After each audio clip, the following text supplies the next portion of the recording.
سلسله بحث ما درباره چرا کشورهای اسلامی عقب مانده شدند.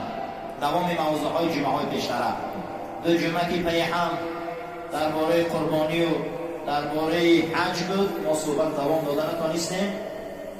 چرا کشورهای اسلامی داغ شدن، یخ شدن؟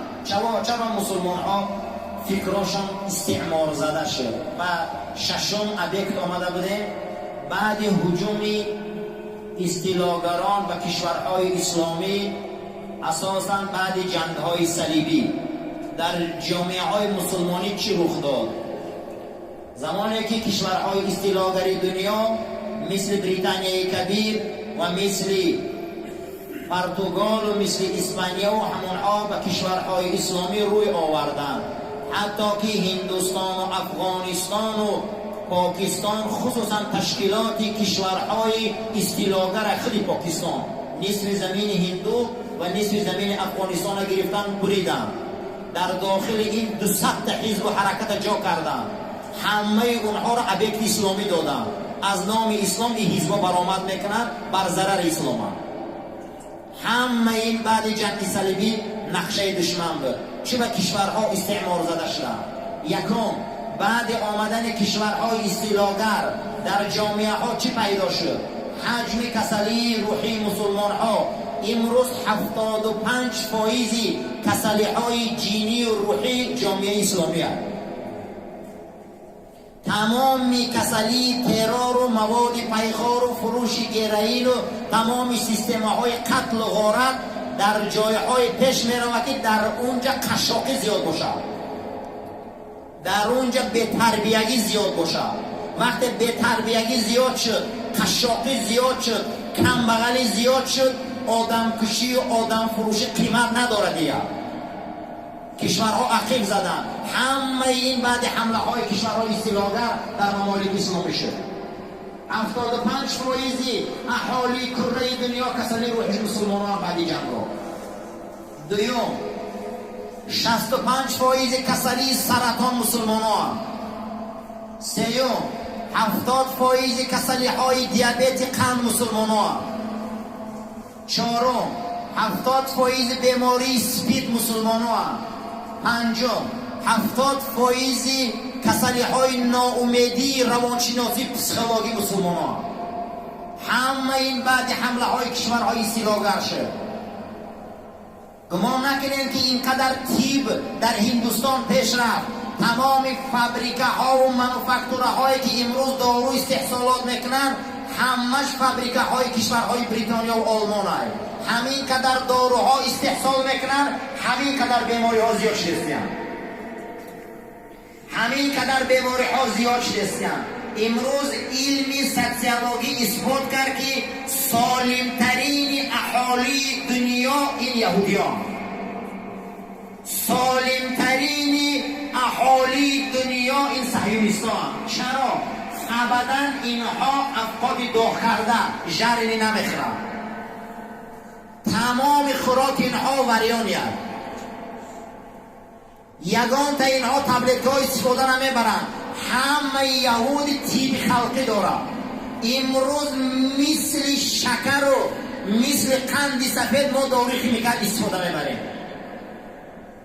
در خانه کدام ما خلطه داروی سفید نمیرود. یگان استاندارد یگان پیشگیری نیست که پیشی را بگیرد. کودکای 18 ساله و 20 ساله ما بیماری قنده، خصوصا دکترها میگن خیمیکال یک جا فایده کنه 10 جا ضرر میرسونه. این قول خودی تندرستی است. افکار داغ کردن نمیخوره یهود. سالمترین اهالی روی دنیا یهودیان. چی برای چی بخشانه که احتیاط میکنن؟ یگان تا اونها قرص نمیخورن. امروز مسلمان در مشق دارو میخورن. میگه چا میکنی؟ ولی خرید یک هفته به امتحان که ما یک داروهای میخوری دوپینگ تا هفتهش خیلی خونه میری تمام درس‌ها رو از یاد میکنی. داروهای میخوری که تا 1 میلیون کلمه را در کلت حفظ میکنی. ممکن که دارو ما رو بیزریات کنن. تمام سیستم های مشقی ما دارو های، تمام سیستم های خواندن ما دارو شدگه. امروز نسل ما از دارو کلان می شود. خوراک ما از دارو کلان می شود. یک مراتبه نگاه کنید، امروز در تمام سیستمانوکی فیلم های پرنگرافی دنیا همه اونها پخش می شود. تمام مکتب بچه های ما از آگاهند. زمان شوروی تا 20 سالگی را مردم نمیدونست این چیه. در تنه کارت ها رسم پرنگرافی است، در تنه خلطه ها رسم پرنگرافی است، در تنه میکه ها رسم پرنگرافی است، در تلفن ها پرنگرافی است. معلمه ها را خودی طلبه ها امروز دعوت میکنن به فحشا و فحشگی. چی اخلاق من دیگر؟ چی آموختن؟ ما بعد از آمدن اصطلاحگرا چرا دولت های اسلامی اکتیو شدن؟ امروز دیگر اونها در کودکانمان رحم نکردن. کودکانمان را به تمام کنایه‌های فحشا زهرآلود کردن. کودک 5 ساله ما در رحم نکردن. کودک میده ما در رحم نکردن. داروی ما در رحم نکردن. ما کلان سالا در رحم دارم. چی به عقیب ماندگی شد؟ سببش در چی است؟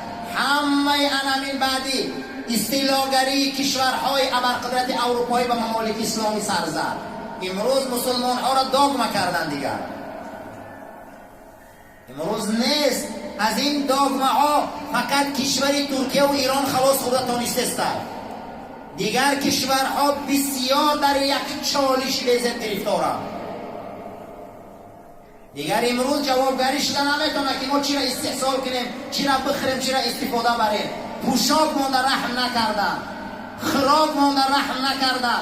حتی یکی از کارشناس های ورزیده شان در کتابش در جنگ سرد میبیاره، میگه 3 چیز برای تمام ممالک اسلامی برآورد زهر استفاده میشه و اما اهمیت نمیتین. یکم میگه گروئین. امروز خصوصا گروئین از جانب کشورهای استیلاگر در قلمرو برما و تایلند و هندوستان و پاکستان و افغانستان اداره می شود. با واسطه این کشورها خطای زهرآلود کردن در تاریخ با نام جنگ افیون مشهور است. همتون تاریخ اصلی میانه را خوندگی. اینها قانون برآوردن که دیگر قتل میتیم برای این طایفه، زهرآلود کردن. امروز بینن که چی گونه زهرآلود شوی در ممالک اسلامی زیاده است.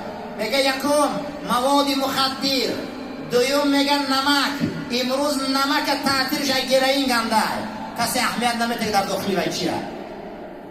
امروز 99% اهالی مسلمان نسل نورسش کسل جاغر داره، در شوروی کسل نبود. ای چی پیدا شد؟ همش میگن نمک ها یاد ندارم. کی اهمیت میتیه؟